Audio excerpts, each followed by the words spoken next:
असम की 126 विधानसभा सीटों पर गुरुवार को वोटिंग हुई। इस वोटिंग ने अब तक के सारे पुराने रिकॉर्ड भी तोड़ दिए हैं।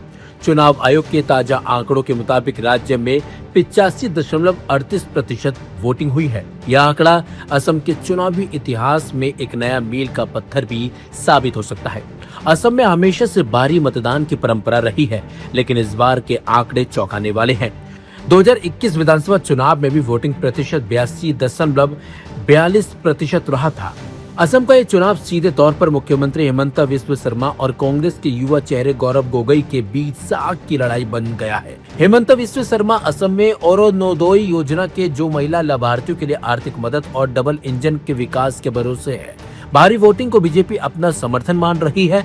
विशेषकर महिला और स्वदेशी वोटरों के बीच गजब का उत्साह देखने को भी मिला।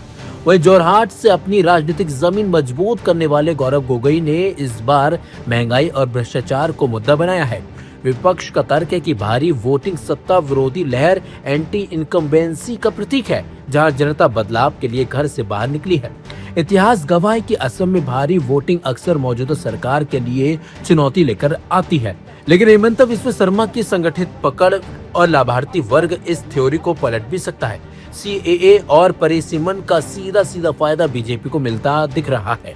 इसके साथ ही युवा वोटर 18 से 19 साल के नए वोटरों की बड़ी संख्या गौरव गोगोई की ओर आकर्षित हुई है, जो चुनाव का पासा पलट भी सकती है।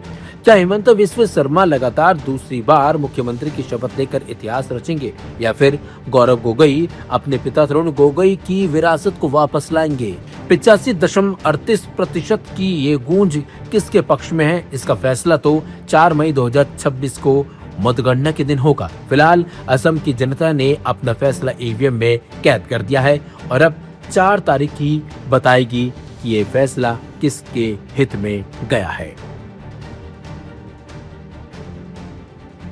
हमारे जो बांग्लादेशी ओरिजिन जो मुसलमान समाज है, वहाँ में करीबन 95 से 96 वोट हुआ करते थे, ट्रेडिशनली होते थे।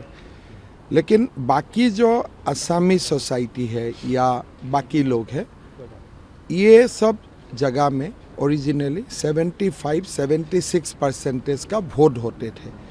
लेकिन इस बार दोनों समाज का वोट एक कंपटीशन जैसा हुआ एंड मेरा लगता है कि लगभग पोलिंग परसेंटेज 86-87% तक चला जाएगा जब तक फाइनल आउटकम होगा।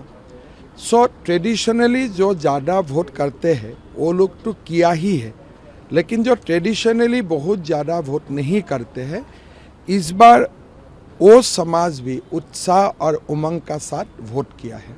दादा, अगर वोटिंग परसेंटेज इस तरह का है तो क्या अब आपको लगता है कि ट्रिपल डिजिट में पहुंचेंगे आप? जो देखिए, चुनाव का परिणाम बहुत आगे बोलना ठीक नहीं है, लेकिन बीजेपी का अगर एनडीए स्ट्राइक ट्रिपल डिजिट तक पहुंच जाते हैं, उसमें भी कोई सरप्राइज होने वाला बात नहीं है। लेकिन मेरा जो रेंज होगा वो रेंज में थोड़ा सा नीचे रखूँगा, 90+ में रखूँगा मैं। ठीक है, अगर आपका ये रेंज है तो यानी कि आपकी सरकार बन रही है, तो पिछले 10 साल के बाद अगला जो 5 साल है, अगर सरकार बनती है तो क्या रोड मैप रहेगा? देखिए, ये सब बात बोलना अभी प्रीमेच्योर है। आपने मुझे मेरा आकलन पूछा, मैंने आकलन बताया, लेकिन वहाँ से जाके और एक कदम आगे जाके बोलना, मेरा लगता है कि हम जो ऊपर वाला का जो अधिकार है उसका चुनौती देने वाला हो जाता है। ऊपर वाला का ऊपर अभी छोड़ देना चाहिए। 4 तारीख परिणाम आएगा, हम लोग मिलकर बातचीत करेगा। लेकिन अगर एज ए विजन आप देखना चाहते हैं कि आगे क्या होगा, हमारा पार्टी का मैनिफेस्टो, प्रधानमंत्री जी का भाषण, गृह मंत्री जी का भाषण, हम लोग ने जो पब्लिक को बोला, एक गति तो लोगों का समझ में आ ही जाएगा कि यही करने वाला है। लेकिन सरकार बनेगा तो तब क्या करेगा, ये करेगा, इतना माइक्रो लेवल तक हमें रिजल्ट देने का पहले मेरा विचार में नहीं जाना चाहिए। बस एक लास्ट सवाल है। हाँ, पूछो, 2 क्वेश्चन पूछो, कोई जो आप कह रहे हैं कि गैर पारंपरिक तरीके से जो ट्रेडिशनल वोट नहीं वो भी पड़ा, तो क्या आपको लगता है कि जो मुस्लिम वोट है वो भी इस बार आप आया होगा? मेरा जो प्रारंभिक आकलन है, उस आकलन का अनुसार 2 मुस्लिम बहुल सीट में भी हमारे गठबंधन एजीपी ने जीत चुका है या एकदम मार्जिन में है, ऐसा मेरा इन्फॉर्मेशन है। और बीजेपी भी एक मुस्लिम बहुल सीट में बहुत ही क्लोज कंटेस्ट में है, निकल भी सकता है और 2-3 हज़ार वोट से हम लोग हार भी सकता हूँ। लेकिन कुल मिला के महिला और युवाओं ने अक्रॉस द असम वोट किया है, असम का अस्मिता के लिए वोट दिया है, घुसपैठियों का खिलाफ वोट दिया है और असम का संस्कृति को बसा के रखने के लिए इस बार लोगों ने बहुत अच्छा तरीका से वोट डाले। यूसीसी का इम्पैक्ट आया है। देखो, मैं इतना ही बात बोलना चाहता हूँ कि लोगों ने असम में यूसीसी एक बिंदु है, हमारा बहुत ज़्यादा समस्या है जो आप लोग नहीं समझ सकेगा। हम लोग हर दिन यहाँ एक सर्वाइवल का हमारे लिए बैटल होता है। आज रात गुजर गया तो बहुत गांव का लोग सोचते हैं चलो भगवान एक रात गुजर गया।